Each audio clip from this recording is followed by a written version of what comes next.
Hello students, जैसा कि आप सभी लोगों का एसएससी एमटीएस एग्ज़ाम की डेट फिक्स कर दी गई है। यहाँ पर 2 मई से आपका एग्ज़ाम होने वाला है। तो यहाँ पर जीके जीएस की आप लोगों के लिए सीरीज़ करवा रहे हैं, जिसका ये आपका वीडियो तो इसमें आने वाले जो भी आपके क्वेश्चंस होंगे एसएससी एमटीएस एग्ज़ाम के लिए, यहाँ से आपके लिए महत्वपूर्ण होने वाले हैं। तो चलिए पहला क्वेश्चन देखते हैं।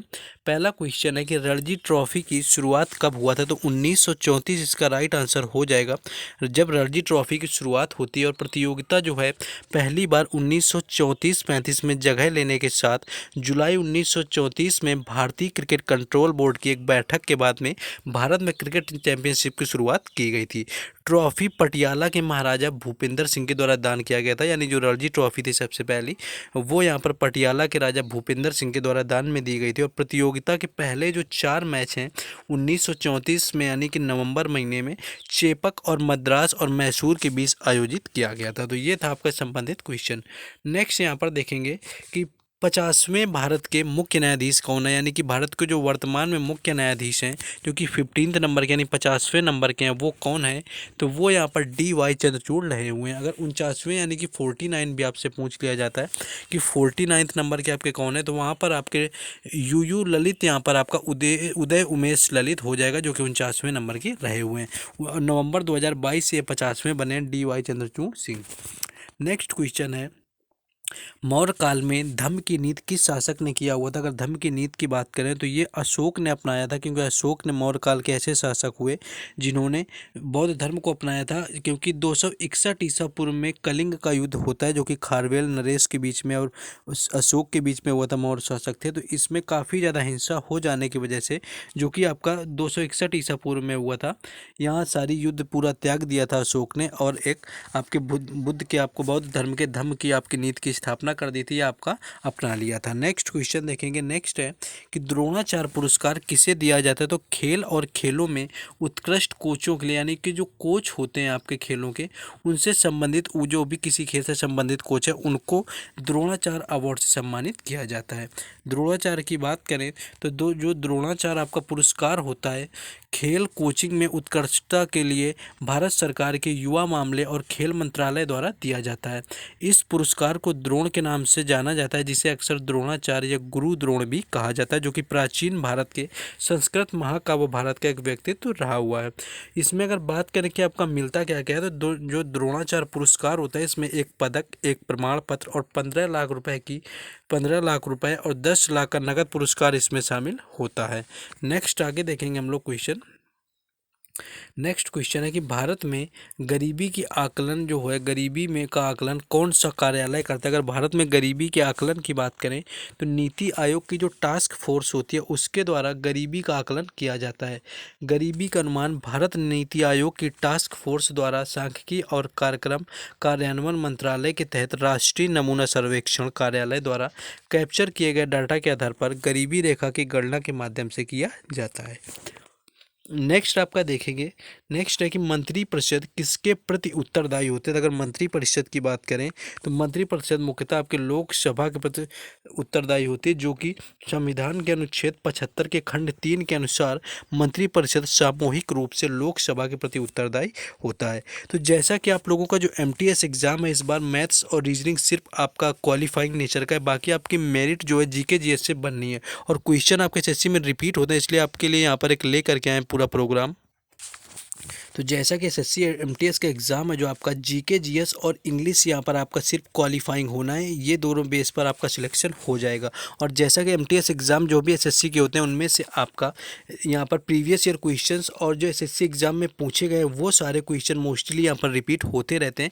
तो जितने भी आपके पिछले 6 महीने में एग्ज़ाम हुए, एसएससी जीडी का, एसएससी सीएचएसएल का, एसएससी सीजीएल का प्री हो गया, मेंस हो गया, सीआरपीएफ का एग्ज़ाम हो गया, तो ये सारे क्वेश्चंस को यहाँ पर कवर कर दिए गए हैं। जो भी हर शिफ्ट में क्वेश्चन पूछे गए हैं, हर शिफ्टों की पीडीएफ तैयार कर दी गई है हर एग्जाम की, जिसमें कितना एक्स्ट्रा फैक्ट आपका लगा दिया गया है कि आप चाहेंगे तो आसानी से आप यहाँ पर परचेज करके 5 से 10 नंबर इंक्रीज कर सकते हैं। तो जिन लोगों का एग्जाम है वो परचेज करने के लिए इस व्हाट्सएप नंबर पर कॉन्टैक्ट करके परचेज कर सकते हैं। आई होप कि आपके लिए 95 नहीं, आपके लिए पूरा का पूरा 100% यहाँ पर श्योर सिलेक्शन इससे होने वाला है, क्योंकि क्वेश्चन ऑलमोस्ट यहाँ से आपको मिलने वाले हैं। चलिए क्वेश्चन में वापस आते हैं।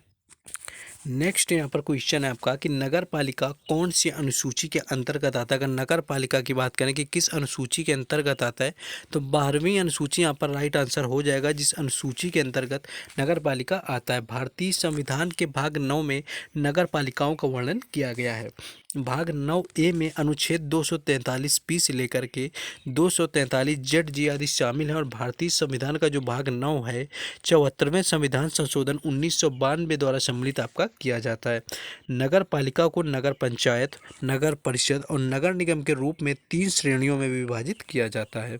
नेक्स्ट क्वेश्चन है, पश्चिमी विक्षोभ के कारण वर्षा होती है तो भारत में रबी की फसल को किस प्रकार से लाभ पहुंचाती है। अगर जो पश्चिमी विक्षोभ की आपकी वर्षा होती है वो रबी के फसल को जो लाभ पहुंचाने का कारण होता है, इस वर्षा से फसलों की शुरुआती जो बढ़त होती है उसमें यहाँ पर आपको मिल जाता है।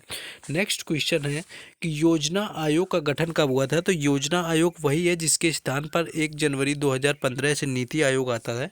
तो पहले जब योजना आयोग था जवाहरलाल नेहरू के समय में 1950 में इसका गठन किया गया था। और योजना आयोग एक संस्था थी जिसमें भारत में पंचवर्षीय योजनाएं तैयार की हुई थी। 1950 में योजना आयोग की स्थापना की गई थी। केसी नियोगी की अध्यक्षता में एक सलाहकार योजना बोर्ड की सिफारिश के आधार पर योजना आयोग की स्थापना की गई थी।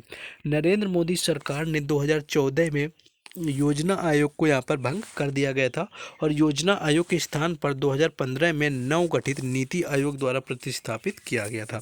2015 में योजना आयोग के स्थान पर ही नीति आयोग आया हुआ था। नेक्स्ट क्वेश्चन है कि पहली बार जनगणना कब हुआ था। तो जो पहली बार जनगणना है वो 1872 में हुई थी लॉर्ड मेयो के काल में। तो ये आपको याद रखना है, पहली जनगणना 1872 में होती है लॉर्ड मेयो के काल में। नेक्स्ट क्वेश्चन है कि बिहू लोक नृत्य किस राज्य से संबंधित है। तो ये तो बिल्कुल एसएससी का आप पेट क्वेश्चन समझ सकते हैं। कोई भी एग्जाम होता है अगर सारी शिफ्टें जोड़ी जाएँ तो 5 से 6 बार हर एग्जाम में ये पूछ लिया जाता है कि बिहू किस राज्य से संबंधित लोक नृत्य है। ये क्वेश्चन किसी का भी गलत नहीं होना चाहिए। तो बिहू जो है असम का शास्त्रीय नृत्य होता है और भारत के कुल 8 शास्त्रीय नृत्य हैं और 8 में से एक बिहू होता है जो कि असम राज्य का होता है। और इसे असम को 3 बार यहाँ पर आपके एक साल में बिहू का आयोजन किया जाता है। जब यह मध्य अप्रैल में मनाया जाता है एक बार, और दूसरा मध्य जनवरी में मनाया जाता है, और तीसरा अक्टूबर के अंतिम सप्ताह में मनाया जाता है। माघ यानी कि जो जनवरी में मनाया जाता है उसे माघ बिहू कहा जाता है। वैसाख की बात करें जो अप्रैल में मनाया जाता है उसे बोहाग बिहू कहा जाता है। और कार्तिक यानी कि जो आपका अक्टूबर में मनाया जाता है उसे काटी बिहू कहा जाता है। तो यहाँ पर बोहाग बिहू, काटी बिहू और माघ बिहू 3 तरह के मनाए जाते हैं। नेक्स्ट है कि 10वीं पंचवर्षीय योजना कब से कब तक चली थी। तो 2002 से लेकर के 2007 तक चली थी 10वीं पंचवर्षीय योजना। और वही जो 11वीं पंचवर्षीय योजना थी वो 2007 से लेकर के 12 तक चली थी। और 2012 से लेकर के 2017 तक चलती है 12वीं पंचवर्षीय योजना, और जो कि 12वीं पंचवर्षीय योजना अंतिम योजना हुई थी। तो इसका कार्यकाल 10वीं है तो यहाँ पर 2002 से 2007 तक हो जाएगा। अध्यक्ष इसके अटल बिहारी वाजपेयी रहे थे। विकास का जो लक्ष्य है वो 8.1% रखा गया था, लेकिन 7.7% यहाँ पर हासिल हो पाया था।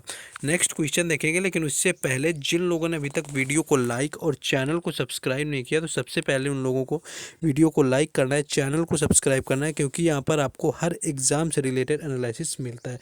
साथ ही साथ आपको जीके जीएस और इंग्लिश के लिए वीडियोज प्लेलिस्ट बनाकर डाल दी गई हैं जो कि एसएससी एमटीएस एग्जाम के लिए बहुत ही महत्वपूर्ण है, तो वो भी जाकर के आप देख सकते हैं प्लेलिस्ट में। नेक्स्ट चलिए क्वेश्चन में वापस आते हैं। क्वेश्चन है कि हर्षवर्धन और पुलकेशन द्वितीय के बीच कौन सी नदी के किनारे युद्ध हुआ था। तो नर्मदा नदी इसका राइट आंसर हो जाएगा, जब हर्षवर्धन और पुलकेशन द्वितीय के बीच युद्ध होता है। चालुक्य राजा पुलकेशन द्वितीय ने 618 ईस्वी में नर्मदा नदी के तट पर हर्षवर्धन को हराया था। पुलकेशन जिन्होंने बादामी की चालुक्य राजधानी से शासन किया था ने हर्ष की विजय को चुनौती दी हुई थी। नेक्स्ट क्वेश्चन हम लोग देखेंगे। नेक्स्ट है यहाँ पर क्वेश्चन, यूपीएससी के अध्यक्ष का कार्यकाल कितना होता है। अगर यूपीएससी के अध्यक्ष का कार्यकाल की बात करें तो ये 6 वर्ष या 65 वर्ष की आयु तक होता है। जो भी यहाँ पर पहले हो जाती है वही यूपीएससी के अध्यक्ष का कार्यकाल होता है, और इसकी नियुक्ति भारत के राष्ट्रपति के द्वारा की जाती है। और यूपीएससी का विस्तृत जो रूप होता है यूनियन पब्लिक सर्विस कमीशन होता है, यानी संघ लोक सेवा आयोग। और यह भारत में केंद्रीय भर्ती एजेंसी है और यह एक स्वतंत्र संवैधानिक निकाय भी होता है, जो कि अगर बात करें तो इसकी संरचना, नियुक्ति, शक्तियों और कार्य के बारे में संविधान में अनुच्छेद 315 से लेकर के 323 तक दिया गया है भारतीय संविधान में। तो ये था आपके लिए जितने क्वेश्चन हो पाए हमने करवाए इस वीडियो में। हर रोज़ आपको वीडियो मिलता है। बाकी हर किसी अपडेट से जुड़े रहने के लिए टेलीग्राम चैनल और व्हाट्सएप ग्रुप दोनों का लिंक डिस्क्रिप्शन में दे दिया गया है, तो वहाँ से भी जुड़ जाना है।